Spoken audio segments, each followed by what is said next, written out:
A reading from 1 Maccabees chapter 3. Judas Maccabeus took the place of his father Mattathias.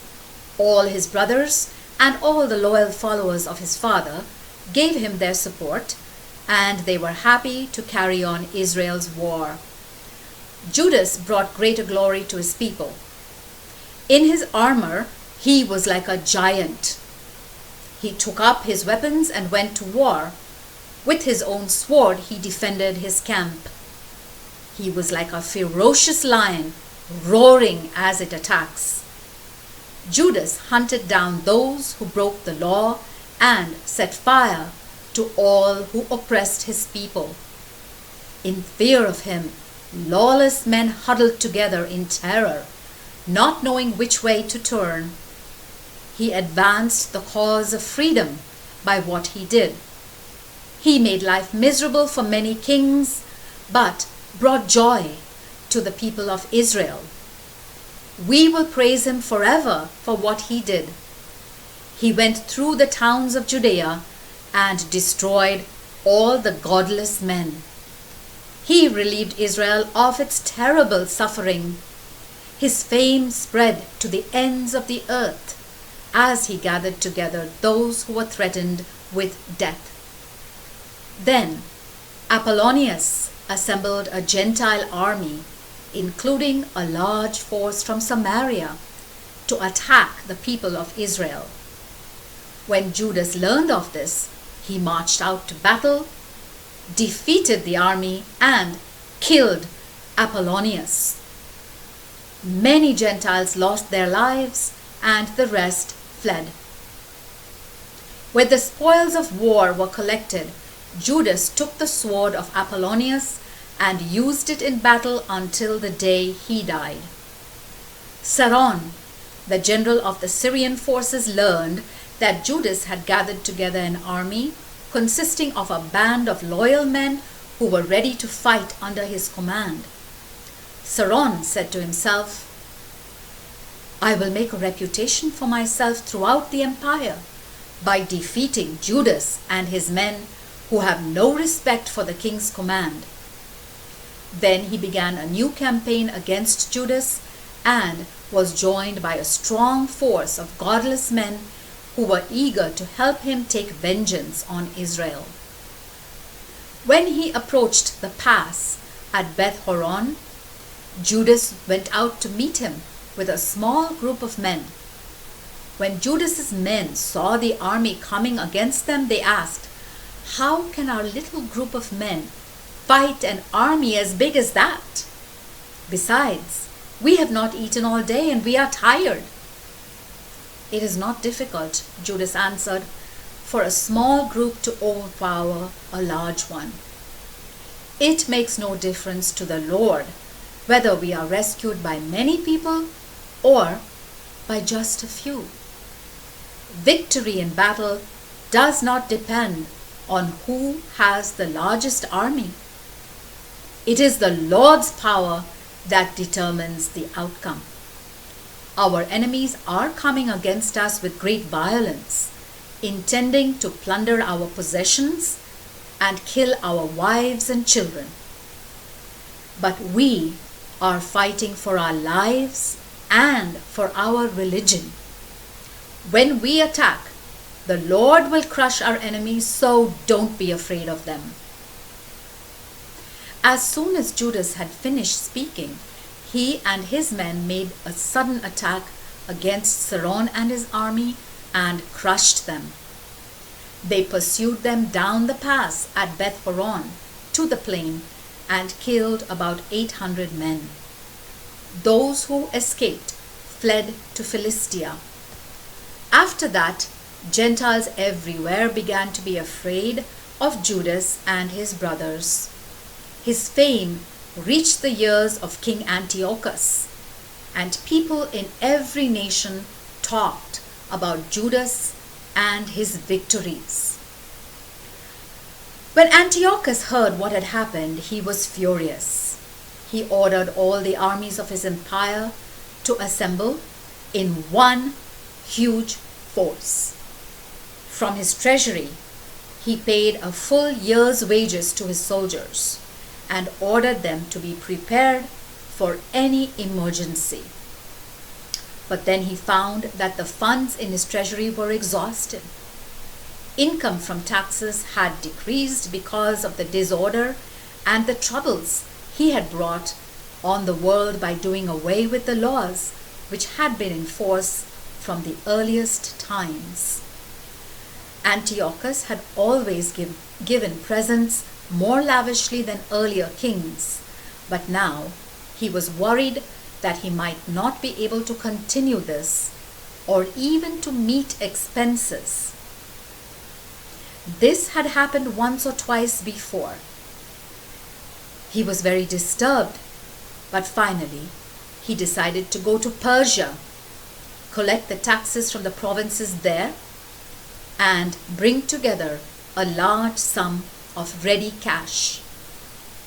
He appointed Lysias, an important man who had been granted the title relative of the king, as governor, to take care of the king's affairs in the whole territory between the Euphrates River and the Egyptian border. The king also made Lysias the guardian of his son, Antiochus V, until his own return. He put Lysias in charge of all the elephants and of half his army, and then gave him detailed instructions about what he wanted done, and in particular what he wanted done with the inhabitants of Judea and Jerusalem. Lysias was ordered to send an army against the Jews, especially the Jews in Jerusalem, to break their power and destroy them, so that no trace of them would remain. He was ordered to take their land and give it to foreigners who would settle the whole area. Taking the other half of his army, the king set out from Antioch, his capital city, in the year 147. He crossed the Euphrates River and marched through Mesopotamia. Lysias chose Nicanor, Gorgias, and Ptolemy, son of Dorymenes, as army commanders. All three were able men who bore the title Friend of the King. He put them in charge of 40,000 infantry and 7,000 cavalry, and ordered them to invade the land of Judea and destroy it, as the king had commanded. These commanders set out with their entire force, and when they came to the plains near Emmaus, they made camp. A force from Idumea and Philistia joined them. The merchants of the region heard about the strength of the army, and they came to the camp with chains and a large amount of money, hoping to buy some Jewish slaves. Judas and his brothers saw that their situation was getting more and more difficult, with foreign armies camped within their own borders. They also learned that the king had commanded the complete destruction of the people. So they determined to rebuild their ruined nation and fight for their country and the temple. Then the whole community came together to prepare for war and to pray for God's mercy. Jerusalem was as empty as a wilderness. No citizens left or entered the city. The holy temple was profaned by foreigners, and Gentiles camped in the city's fort. So joy departed from the people of Israel, and the sound of music was heard no more. Then Judas and his men assembled and marched to Mizpah, opposite Jerusalem, because the people of Israel had previously had a place of worship there. In deep mourning, they fasted all that day, put on sackcloth, threw ashes on their heads and tore their clothes. The Gentiles would have consulted their idols in such a situation, but the Israelites unrolled the book of the law to search for God's guidance. They brought the priest's robes, the offerings of the first grain, and the tithes. And then they brought in some Nazarites who had completed their vows.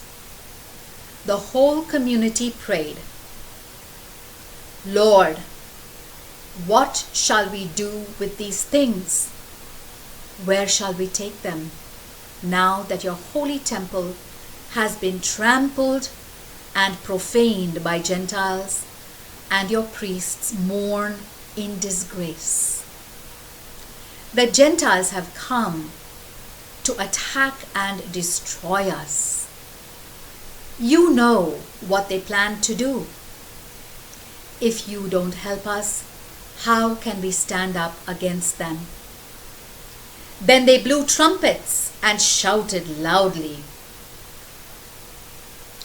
After that, Judas divided his men into groups of 10, 50, 100, and 1,000, placing officers in charge of each group. Then, in obedience to the law, he sent home everyone who had recently been married, built a house, or planted a vineyard, as well as anyone who was afraid. Finally, the army marched out and took up positions south of Emmaus, where Judas said to them, "Prepare yourselves for battle and be courageous. Be ready early tomorrow morning to fight these Gentiles who have joined forces to attack us and destroy us and our temple. It is better for us to die fighting than to stand idly by and watch the destruction of our nation and our temple. But the Lord will do what he pleases." The word of the Lord.